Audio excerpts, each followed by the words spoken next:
I recently had a student ask me about studying film on their opponent. And is this a good strategy to do when getting ready for a tournament or a super fight?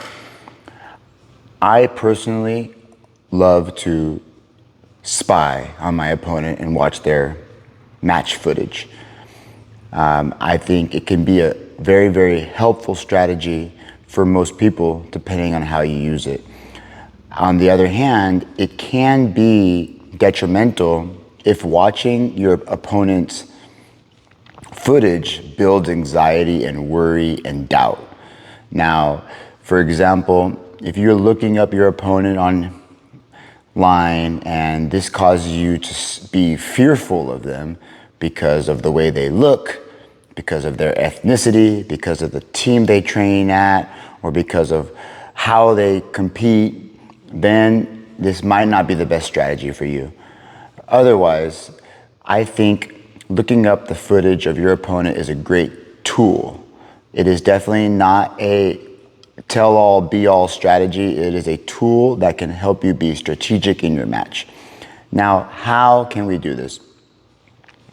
First of all, it's important to study the correct footage. Now, what's not correct is their Instagram page.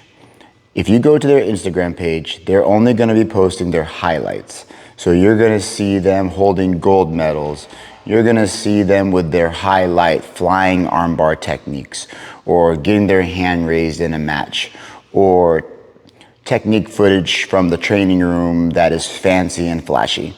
Now, if you take this as what to expect in the match, you're going to be highly unprepared, because you're going to psych yourself out because they always look better on social media than they really are, and you're going to have an unrealistic expectation for the match.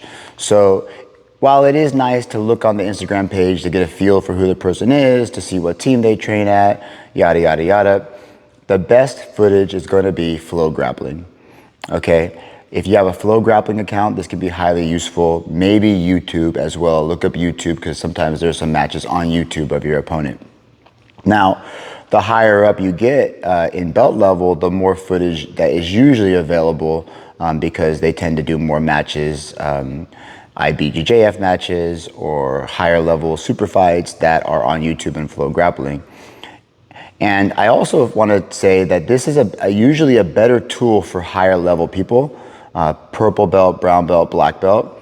Reason being, when you get to the purple belt, brown belt, black belt level, couple of reasons. One, you have the skill to kind of separate the film footage from the game day, from the match day, so you don't get too sucked into the tech. You know how to apply this tool during the match day, opposed to being too over worried. So that's one reason. You have the skill set as a purple belt, brown belt, black belt. But also, people at the purple belt, brown belt, and black belt tend to have a game established when they go into tournaments.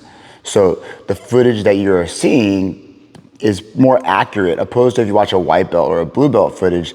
These athletes are still figuring out their game. What they did last month might be totally different from what they do this month. And I know that personally, as a blue belt, when I would compete, I would be trying different strategies: guard pulling, takedown, aggressive, not aggressive. I didn't really find my tournament strategy until about late purple or in brown belt.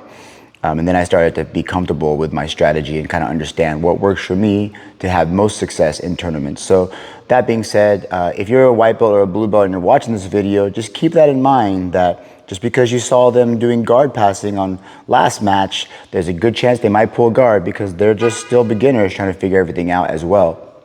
That doesn't mean that higher level people aren't trying new things in the tournament arena, but the chances of their tendencies to be more accurate and more consistent are much higher.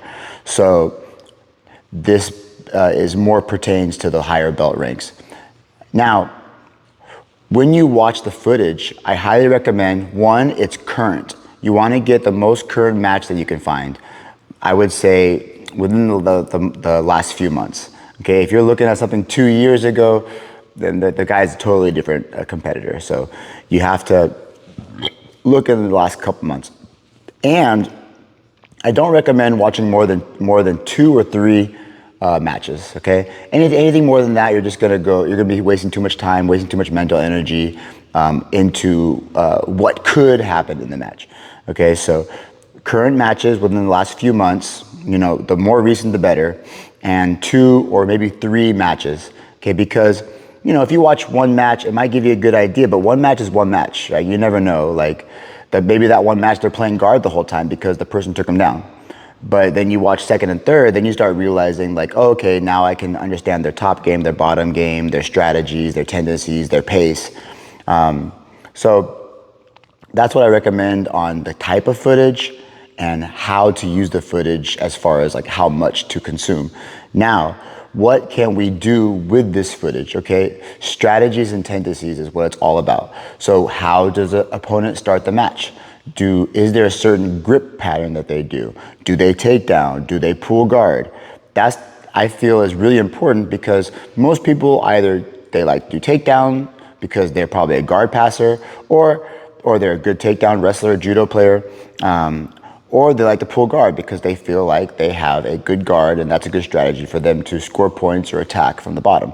So what is their first tendencies? Do they pull guard? Now, if they pull guard, now you have a choice. Does that mean, hey, I'm a guard passer, fantastic. I'm gonna be prepared for their guard pull to put me in a good place to pass the guard. If they like to pull closed guard, hey, they're gonna pull the closed guard. I have to watch my balance so that I can get to a half guard or get to an open guard position so they do not close. Do they like to take down? So if they like to take down, then maybe that feeds into your game because you love also going for takedowns. So it's right in your wheelhouse. Also, if they like do takedowns and you like to pull guard, this could be a good strategy for you as well because they're gonna go right and they're gonna let you pull the guard on them. They're gonna like that because they're a guard passer and you're a guard player. Now you're gonna start the game like that. Now the only thing is, if you like to pull guard and they also like to pull guard, then there's the dilemma. Now, is it gonna be a fight for who can pull the guard the first? And if that's the case, what kind of gripping patterns are you going to be able to establish in order to be more successful in the guard pulling strategy? So that's when it comes to the beginning of the match. Are they a takedown player? Are they a guard puller? And how am I going to implement my game into those strategies? Now, in watching the 2 or 3 matches, you're going to start learning some tendencies. Now, does this from the bottom, right? If you see them playing guard, what kind of guard do they play? For me, do they like do spider guard? Do they like do closed guard? Do they like do half guard, right? Are there certain attacks they're trying to go for? Omoplatas, triangles, arm bars, leg locks. So if you watch 2 or 3 matches, you're gonna start seeing their A game. Now black belts, they're gonna go to their A game if that gets shut down, it's quite often they're going to switch to the next game and the B game and C game so that they don't get stuck on just one game. That would be a really good strategy if the A game is not working. But if they're a guard player and they like spider guard, that is just going to be prepared for you so that I have to be aware of where their feet are going to be, what kind of grips they're going to make, and how can I use this knowledge to then implement my guard passing. Do I like to pass from the outside? Do I like the knee cut? Do I like to pressure pass? And if so, how can I get rid of their spider guard or prevent their spider guard so that I can implement my guard passing? So I just feel like, for example, I did a fight to win not that long ago. I did it with this opponent and I watched a couple of his matches and I realized he likes kimuras, he likes close guard, and he liked loop chokes. And so when I was in the match, my first thing was, if I'm on top, the guard has to stay open. He seemed like he really had a really strong closed guard game. If he closed the guard, he's really strong, keeping you there and looking for kimuras. So I was able to prevent him from trying to close the guard. He tried to close a couple of times and he couldn't, so then he just kind of went to the next step. So I stopped him right there. Then I saw him going for kimuras in the match. I tucked my elbow, right? If I didn't know that was his game, then when he went for the kimura, I might have been a half second behind, and then he may or may not have gotten the connection. And I was able to cut that off twice. I saw him trying to set up loop chokes from the bottom. He tried to set up loop chokes. I killed it every single time. So once again, if I didn't know he liked loop chokes, he might have had more success. But he did surprise me though, because when I was on the bottom against him, Most people, when they go for loop chokes, they tend to be on the bottom from the guard and they try to loop your neck. But when he was on top, he actually, when I was on my bottom half guard, he went for a loop choke from the top, which kind of caught me off guard. He was able to sink it in pretty shallow and give me a hard time for about 5 seconds, and I was able to escape. So that being said, he likes loop chokes, but I only saw the footage of him going loop chokes from the bottom, and then when he got it from the top, it surprised me. So, you know, when you're guard passing, what kind of guards, what kind of attacks do they tend to go for? And then you can have that in the back of your mind when you're in the match. Now, that being said, you don't want to dwell on it, because if you're passing the guard and you're worried about, I gotta be careful as Kimura, I gotta be careful as Kimura, I gotta be careful of that, then you're not playing your game, right? You're feeding into their game, and you're worried about not doing something opposed to what should you be doing in this moment, right? So just keep these techniques and tendencies in the back of your mind, and then when you see, you'll be able to hopefully be able to detect the early detection methods before they start applying their tendencies. Same thing from the guard passing. When you watch the person on the top, how are they passing? Are they passing fast? Are they passing slow? Are they passing inside? Are they passing outside? What sort of grips do they use? Which direction do they like to go? Right? Because then this can really help you be ready when you're on the bottom. Okay, if they like to pass from the outside, I have to be very careful. For me, if I notice somebody likes to pass from the outside, I like to sit up, okay? Because I'm much quicker if I'm sitting, and then I can collar drag and get underneath them. But if I'm laying on my back, like John Donaher says, if I'm supine, for me, because I'm not that crazy flexible, that's gonna be dangerous, because they can pass right around my feet. So if I know somebody likes to pass standing and pass on the outside, Torianos, leg drags, quick passing, I'm gonna sit up. And I play a sitting guard, make a connection, and once I get a chance, I'm gonna pull them into me and get underneath them. If they like to pass half guard, pressure passing, for me, fantastic. Now we're just gonna play jiu-jitsu. There's nothing for me to really worry about, because this is the game that I like, that's the game that they like. Now we're just gonna get into each other's games, and we're both gonna be comfortable there, and then we're just gonna have a nice match. So that being said, quick recap.